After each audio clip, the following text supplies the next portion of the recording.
जब ख्वाजा गरीब नवाज रहमतुल्लाह अलैह अजमेर में पहुंचे तो उस वक्त वहां एक मंदिर था जो अजमेर का सबसे बड़ा मंदिर था और सिर्फ राजाओं और रानियों के लिए खास था। मंदिर के साथ ही एक तालाब था जिसका नाम अना सागर था।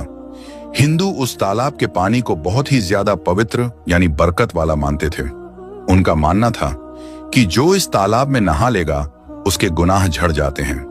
कहते हैं इस मंदिर में रात को इतने चिराग जलते थे कि 3.5 मन तेल उन चिरागों में इस्तेमाल होते थे। आसपास के कई गांव मंदिर के नाम थे, यानी उन गांवों की आमदनी मंदिर पर खर्च होती थी। मंदिर में हजारों लोग रहते थे जिसका काम था आने वालों लोगों की देखभाल करना कि कौन सा खुदा बेटा देता है, कौन सा देवता सेहत और तंदुरुस्ती का मालिक है और किस मूर्ति की पूजा से दौलत मेहरबान होती है। ख्वाजा गरीब नवाज रहमतुल्लाह अलैह उस मंदिर में तशरीफ ले गए और आना सागर से कुछ फासले पर चटाई बिछाकर अपने मुरीदों के साथ बैठ गए। असर का वक्त होने वाला था, लिहाजा आप रहमतुल्लाह अलैह ने हजरत कुतुबुद्दीन बख्तियार काकी रहमतुल्लाह अलैह से अजान देने को कहा। कुफ्र शिर्क के गढ़ अजमेर में अल्लाह की वहदानियत पर मोहम्मद सल्लल्लाहु ताला अलैहि वसल्लम की रिसालत का यह पहला ऐलान था। वो लोग इस्लाम से मुकम्मल तौर पर वंचित थे, नहीं जानते थे कि इस्लाम क्या है। चुनांचे अजान की आवाज सुनकर वो हैरान हो गए और अपने घर से निकल आए। सब मुसाफिरों ने आना सागर के पानी से वजू किया और नमाज पढ़ना शुरू किया। सब हिंदू हैरान रह गए कि सब भगवान तो अंदर है, तो ये लोग आंगन में किस भगवान को सजदा कर रहे हैं। जब शाम हुई तो राजा के ऊंट जो दिन में चरने के लिए गए हुए थे अपने चरवाहों के साथ वापस आने लगे। इत्तेफाक से जहां हजरत ख्वाजा गरीब नवाज रहमतुल्लाह अलैह अपने साथियों के साथ बैठे थे, वो जगह राजा के ऊंटों के बैठने की जगह थी। चरवाहों ने हजरत ख्वाजा गरीब नवाज रहमतुल्लाह अलैह से कहा, उठो बाबा, ऊंटों के बैठने की जगह खाली करो। आप रहमतुल्लाह अलैह ने फरमाया, इतना बड़ा मैदान पड़ा है, ऊंट तो कहीं भी बैठ सकते हैं, क्यों मुसाफिरों को तंग करते हो। वो ना माने और मुसलसल इसरार करते रहे कि ऊंट इसी जगह बैठेंगे। फिर राजा के सिपाहियों ने बहुत बदतमीजी से कहा, ये राजा के ऊंटों की बैठने की जगह है और इधर राजा के ऊंट ही बैठेंगे, तुम लोग कहीं और अपना डेरा लगाओ। आखिर आप रहमतुल्लाह अलैह ने उठते हुए हजरत कुतुबुद्दीन से फरमाया, उठो कुतुबुद्दीन ये कह रहे हैं कि ऊंटों की बैठने की जगह है, तो चलो यहां ऊंट ही बैठे रहें। ये कहकर आप रहमतुल्लाह अलैह अपने साथियों समेत वहां से उठ गए। अगली सुबह जब राजा के सिपाही ऊंटों को चराने ले जाने के लिए ऊंटों को उठाना चाहा तो उन्हें पता चला कि ऊंट तो उठने के काबिल ही नहीं है। उन्होंने ऊंटों को मार मार कर जबरदस्ती उन्हें उठाना चाहा, लेकिन वो बैठे ही रहे। चरवाहे परेशान थे कि जो ऊंट उनके एक इशारे पर उठकर खड़े हो जाते थे। आज क्या हुआ है, क्यों नहीं उठ रहे हैं।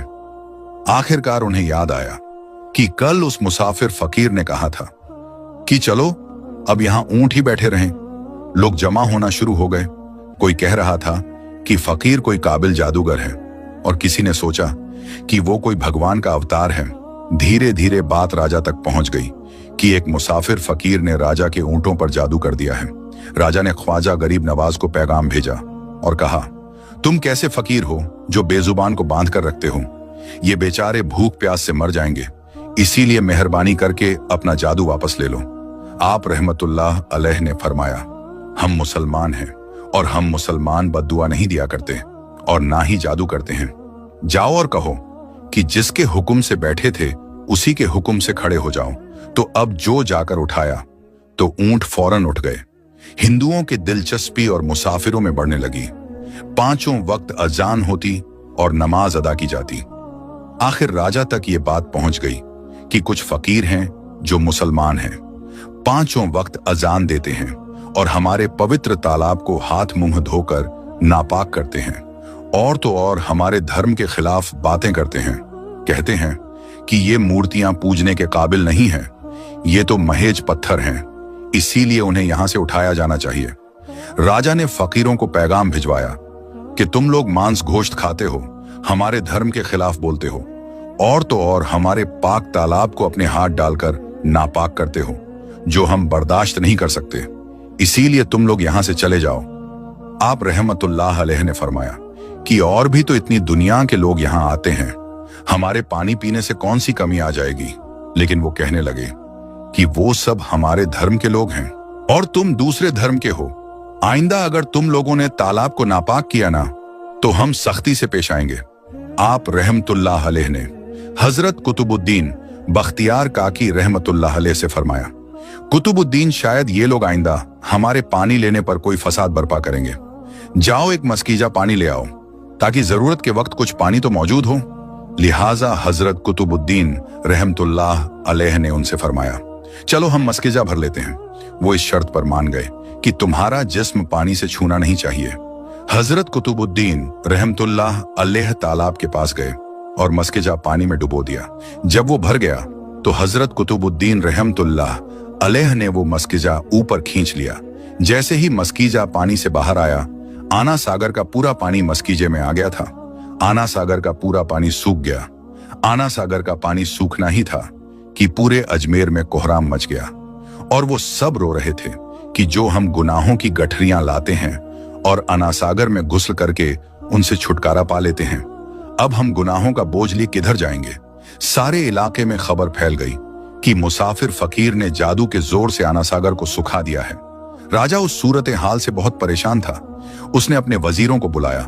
सबने यही कहा कि फकीर या तो कोई जादूगर है या फिर वाकई कोई कामिल फकीर है। साथ ही वो इस वजह से परेशान हुए कि अजमेर की रौनक तो थी ही आना सागर के दम से।